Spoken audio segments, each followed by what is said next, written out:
Good morning, everybody. Today, let us discuss about guttation, hydroponics, and aeroponics. Guttation, hydroponics, and aeroponics. Objectives of this session and session outcome is to realize the importance of water, mechanism of water and organic molecules movement in the plant body, to understand the special types of plant culture methods, mechanism of plant growth and applications of plant hormones, exudation of water from plants, soilless culture. So, what is guttation? Guttation is the water comes out through the aerial parts or leaves in the form of drops, not in vapor form. This physical loss of water is called guttation. The term guttation was first used by Bergerstein. The magnitude of guttation in comparison to transpiration is very low, and this process is not universally observed. Guttation takes place in around 333 genera belonging to 115 families, 115 families. It is usually observed early in the morning after a warm and humid night. So, in several plants, the root pressure is manifested as guttation, which is exudation of droplets from the margin and tips of leaves. Exudation takes place through groups of leaf cells called hydatodes. The energy involved in secretion of water is supplied by these glandular cells themselves. In a leaf, when the general surface is smeared with mercury chloride or alcoholic solution, no liquid exudation is observed. A hydathode is an opening or pore in the leaf epidermis. This is a hydathode. So, see here, hydathode is here. Here is hydathode. So, it is like this hydathode. So, a hydathode is an opening or pore in the leaf epidermis. So, here there is an opening or pore in the leaf epidermis around which several thin-walled parenchyma cells are situated. The pore is like an incomplete stoma having lost the ability to close or open. Hydathode is otherwise called as water stomata. Guttation of water is easily observed in young barley seedlings or serrate margin of garden nasturtium leaves. Guttation water is rich in organic and inorganic solutes. Organic solutes accumulate due to leakage of adjacent parenchyma cells. Inorganic solutes were absorbed by the root hair and passively carried to the hydathodes by the upwards xylem. Guttation water is less concentrated in inorganic solutes compared to xylem vessels. The number of water pores associated with each hydathode vary from one to many. Below the pore, a small cavity is present. Below the pore, a small cavity is present, below which there are several loosely arranged parenchyma cells called epithem. These are called as epithem. The cells are called as epithem.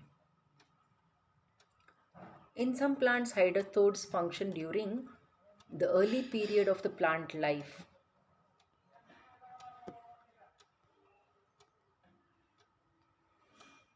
So in Colocasia antiquorum, it guttates up to 100 ml of water every day. Guttation is usually seen at the tips or edges of leaves of grasses, tomato, nasturtium, etc. Exudation of water in guttation is due to positive root pressure. Guttation occurs through special structures, as I told you, called as hydathodes or water stomata. Hydathodes are seen at the tips and margins of leaves. Structure of hydathodes I already told you once. Let me read it out again. It opens to the exterior by means of a pore. Internal to the pore is epithem made up of loosely arranged thin-walled cells, parenchyma cells. Epithem occupies the tip of a vein. Haberland, a person, recognized two types of hydathodes, epithem hydathode and active hydathode. Epithem hydathode, water loss is by the force of root pressure. Active hydathode, water is removed by the force developed by the cells of the epithem. This is a picture I showed you. Then guttation is not pure. It is known to contain various compounds like enzymes, sugars, amino acids, vitamins, and mineral elements such as phosphorus, potassium, and sodium, magnesium, iron, etc. It is of no consequence to plants. However, it is known to cause injury to the leaves by salt deposition. Now there are some differences between transpiration and guttation. Transpiration is also water loss, guttation is also water loss. Transpiration, water is lost as vapor. Guttation, water is lost as liquid. Transpiration takes place during the day, guttation takes place during the night. Transpired water is pure, gutted water is rich in minerals, etc. And transpiration is brought about by stomata, and guttation takes place through hydatodes. Transpiration is a regulated and controlled phenomenon. Guttation is an uncontrolled phenomenon, and in transpiration, temperature of the leaf and plant is decreased, it falls. In guttation, no such effect takes place. So losses caused by guttation are slight, though some tropical plants may lose as much as 100 ml of water per leaf in a night, as I mentioned. Next topic is hydroponics. Spelling mistake is there. Hydroponics. Hydroponics. Actually, we are so accustomed to seeing plants growing in the soil that it is quite difficult to visualize plants thriving or growing without soil.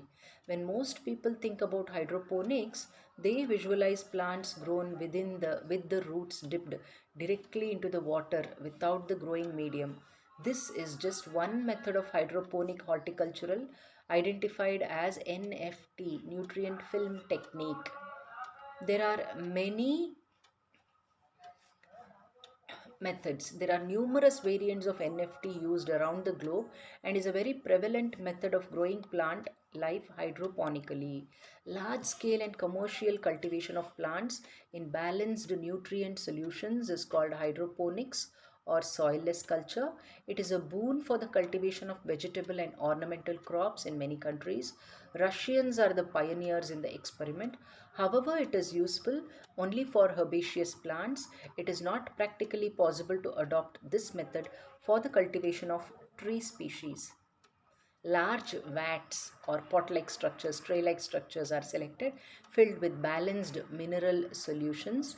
Seedlings are fixed to these vats with the help of split cork or wire gauge. Aeration is provided to the roots through a tube dipped in mineral solution, the other end of which is attached to an aerator. The vats are kept in natural conditions or greenhouses. So it is like this. See, there is a grow tray or a vat, and then down there is a reservoir of nutrient solution. Air is also provided through the air pump, and nutrients is provided through the nutrient pump.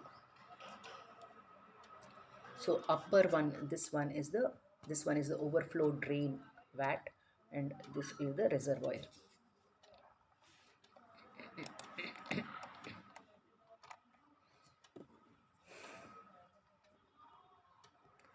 The term hydroponic is originated from Latin word meaning working water. It is the skill of growing plants in the absence of soil. It is a kind of hydroculture and is a technique of growing plants using solutions rich in mineral nutrients without soil. Terrestrial flora could be grown with their roots in mineral solution only, or in an inert medium like gravel or perlite. The nutrients in hydroponics could be obtained from duck manure, fish waste, and from normal nutrients. As we all know, plants need soil for their nutrients. So, but hydroponic system follows the same principle as all necessary nutrients are supplied well in advance. The main advantage of using hydroponics method is conservation of water and nutrients, no more use of fertilizers, pesticides, and other chemicals. Can be grown anywhere as it requires very less space for growing and involves a soil free condition. It minimizes the loss of nutrients and has a lot more accurate control over the nutrients required by the plants. Plant growth is completely dependent on the nutrient solution provided, thus, there is controlled plant growth. Similarly, there are disadvantages associated with hydroponics. Disadvantages are it is a supplement to traditional growing methods, which requires high technical knowledge and training before starting the process. And this is a time consuming process. These are the two disadvantages of hydroponics. Next, coming to aeroponics. Aeroponics is a modified system of hydroponics. It was first described by John S. Torrey, Harvard University, USA. So, in a typical aeroponic system, plants are usually suspended on top of a reservoir. See, plants are suspended on top of a reservoir, suspended with a tightly sealed container. A pump and sprinkler system creates vapors out of a nutrient rich solution. So, here in this pipe there is nutrient rich solution, and due to the activity of a pump, it is the nutrient rich solution is sprayed as mist to the roots. The roots are suspended here on top of this reservoir. So, a pump and sprinkler system creates vapors of a nutrient rich solution and sprays the result in the reservoir, engulfing the dangling, hanging plant roots. So plants are inserted into the platform top holes. So here they are inserted into the platform top holes and supported with collars. They are all supported with collars. Aeroponics is often confused with hydroponics, since the two methods are similar and interchangeable. But in aeroponics, the roots have no contact with any media, whereas in hydroponics, they do have contact with water or nutrient solution, liquid media. Some people think that aeroponically grown plants would be more frail than plants grown in the soil, but this is entirely false, as they are in fact even more well fed than most of their soil counterparts. Aeroponics can also be combined perfectly with hydroponics to produce strong, healthy plants, as in hydroaeroponics. The secret of aeroponics lies in the increased oxygen available to the roots due to the lack of root zone media. So, let me tell you aeroponics. This favors better root hair formation. In aeroponics, plants are grown bathed in a mist of nutrient solution. It consists of a polythene lined wooden box. Top is compartmentalized screen called egg crating. Holes are made in the plastic top to hold plants with their root system hanging inside the box. An impeller system consisting of motor, stainless steel shaft connecting motor, and a spinner are fixed to the box. Spinner is dipped in the nutrient solution. When the motor is switched on, the rotating spinner churns the nutrient solution, and as a result, a fine mist of nutrients rises above the level of soil, fills the interior of the chamber, creates the mist which provides a nutrient rich misty environment. Some of the basic key benefits of aeroponics are fast plant growth. Chief feature of aeroponics, plants grow fast because their roots have access to a lot of oxygen 24 into 7. Easy maintenance. In aeroponics, all you need to maintain is the root chamber, the container housing the roots, which needs regular disinfecting, and periodically the reservoir and irrigation channels. Constant semi moist environment of the root chamber, which invites bacterial growth, is the only main drawback of all aeroponic system maintenance. Less need for nutrients and water. Aeroponic plants need less nutrients and water on average because the nutrient absorption rate is higher, and plants usually respond to aeroponic systems by growing even more roots. Mobility. Plants, even whole nurseries, can be moved around without too much effort, as all that is required is moving the plants from one collar to another. Requires little space. You don't need much space to start an aeroponics garden. Depending on the system, plants can be stacked up one on top of each other. Aeroponics is basically a modular system which is perfect for maxing out limited space. Great educational value. You can learn a great deal about plants from aeroponics. Kids, especially, will love having a small aeroponic system to grow a pet plant without having to get their hands dirty. Key disadvantages of aeroponics are dependence on the system. A typical aeroponics system is made of high pressure pumps, sprinklers, and timers. If any of these break down, your plants can be damaged or killed easily. Technical knowledge is required. You need a certain level of competency in running an aeroponic system.